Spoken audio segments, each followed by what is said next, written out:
lanjut lagi dari part sebelumnya, yang dimana kita sudah melakukan persiapan program hamil mulai dari cek lab, cek USG, dan juga sperma, ya kan?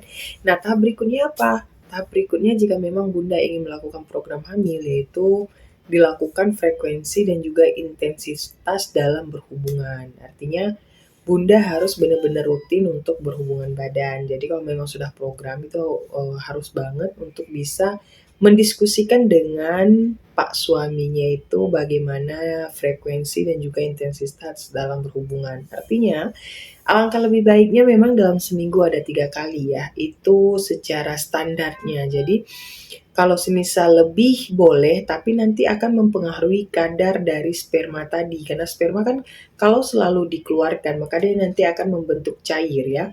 Tapi menurut saya, ini saya kasih tahu secara pengalaman pribadi ya, itu ada dua pilihan sih sebenarnya, ada dua jenis gitu dalam berhubungan.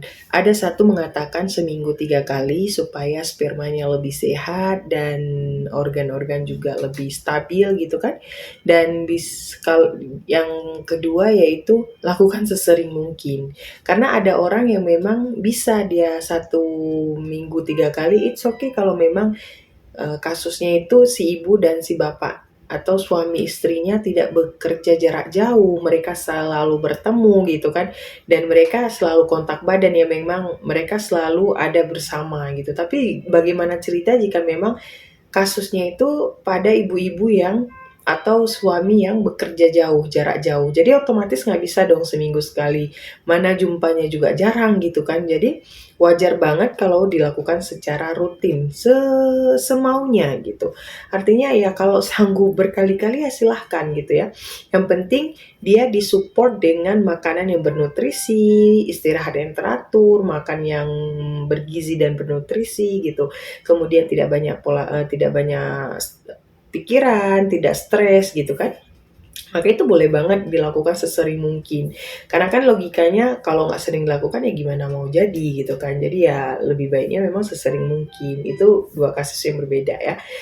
Nah, kemudian posisi. Nah, kalau untuk posisi dalam melakukan hubungan, dia banyak banget posisi mana yang lebih cepat untuk proses dari hubungan itu terjadinya implantasi gitu kan. Jadi pada dasarnya ya, sebelum tadi kan kita sudah mengecek bagaimana bentuk serviks, bagaimana bentuk rahim gitu kan. Kan serviks ini ada yang dia lebih deket, ada yang memanjang, ada yang membelok, ada yang lurus, ada yang agak menurun gitu kan. Itu sangat berpengaruh ya, sangat berpengaruh dengan bagaimana mudah enggaknya kita dalam hamil, itu tergantung dari bentuk serviks dan juga uterus gitu atau rahim gitu. Kenapa serviks sangat mempengaruhi? Karena kan serviks mulutnya, jalannya. Kalau jalannya membelok-belok ya kan otomatis berliku-liku juga kan sperma untuk melewati menuju ke uterusnya, ke rahimnya. Nah, itu sangat mempengaruhi gitu. Makanya waktu melakukan hubungan, kalau memang yang tipikal rahim atau serviksnya itu agak menjauh, agak dalam, itu lebih baik melakukan hubungan yang seperti doggy style atau bisa dikatakan agak yang seperti jungkir balik, itu lebih disarankan. Karena nanti pas nembak kan langsung menuai ke bawah gitu kan, jadi dia langsung kayak gaya gravitasi bumi gitu. Nah, itu lebih baik. Tapi jika memang serviksnya itu nggak yang mendalam, yang standar, yang agak lebih rendah gitu kan, itu secara berhubungan bertatap muka yang hubungan pada umumnya dilakukan pun nggak masalah gitu. Nah, kemudian kalau yang agak berliku-liku atau yang agak membelok ke kiri atau agak membelok ke kanan, nah itu diposisikan juga dalam berhubungan badan gitu ya. Jadi posisi hubungan badan itu sangat mempengaruhi bagaimana mudah tidaknya hamil, oke? Nah, berikutnya, setelah dilakukan hubungan yang intensitasnya sudah diatur, frekuensinya juga sudah diatur, maka tahap berikutnya adalah ibu harus benar-benar pastikan selalu melakukan hubungan setelah 1 minggu haid ya. Jadi semisal nih haidnya tanggal 7, nah haidnya itu biasa 6 hari atau 7 hari.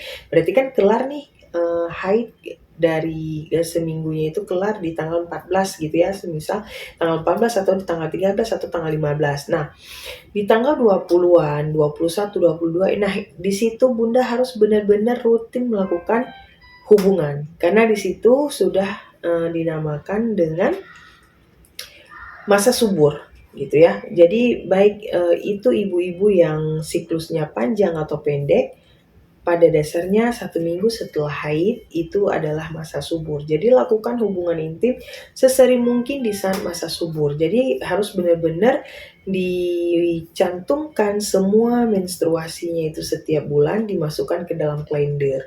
Jadi kalau mau kalender manual boleh, silahkan catat di kalendernya Bunda. Kalau memang enggak, silahkan download aplikasi, banyak banget kok tersedia aplikasi yang khusus untuk bisa mendeteksi dan juga untuk bisa menjadi tolak ukur kita dalam mengetahui kapan masa subur, kapan waktunya berhubungan yang lebih baik gitu kan, kapan waktunya haid akan datang untuk tahap berikutnya, bulan berikutnya. Jadi itu banyak sekali rekomendasi-rekomendasi aplikasi yang ada. Jadi boleh banget Bunda masukkan semua data Bunda setiap haid itu ke dalam aplikasi tersebut. Jadi dengan demikian bisa terdetek kapan masa suburnya, kapan haid berikutnya gitu. Jadi udah dapet ya poinnya. Nah, berikutnya, setelah Bunda sering melakukan hubungan di masa subur, maka insya Allah Bunda akan hamil. Satu lagi syaratnya harus benar-benar istirahat yang cukup, makan yang teratur gitu kan. Dan jangan kalau memang sudah mau program hamil, kalau bisa sih dihilangkan. Kalau nggak bisa dihilangkan, minimal dikurang-kurangi untuk makan makanan yang junk food atau makanan sampah atau makanan instan seperti jajanan burger, pizza, KFC, atau gorengan-gorengan lainnya. Karena itu sangat tidak baik untuk kesehatan gitu kan. Karena itu sangat mempengaruhi cepet enggaknya untuk Bunda menjadi hamil. Jadi yang mana bagusnya?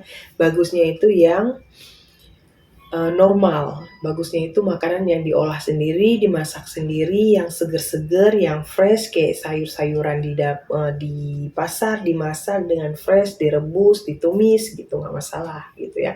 Untuk menjaga pola makan yang lebih sehat. Kemudian kayak seperti ikan, udang itu lebih sering dikonsumsi supaya lebih sehat gitu. Yang dimakan tuh lebih yang ke fresh, bukan yang instan, yang serba dipanas-panas atau frozen tuh jangan dulu. Maka insya Allah dengan demikian Bunda akan hamil gitu ya. Nah, untuk tahap berikutnya saya akan menjelaskan, pada video berikutnya saya akan menjelaskan bagaimana jika memang Bunda sudah mendapatkan garis 2, bagaimana cara mempertahankannya agar tidak aborsi atau agar tidak keguguran. Oke, see you in my next video. Thank you for watching. Bye-bye.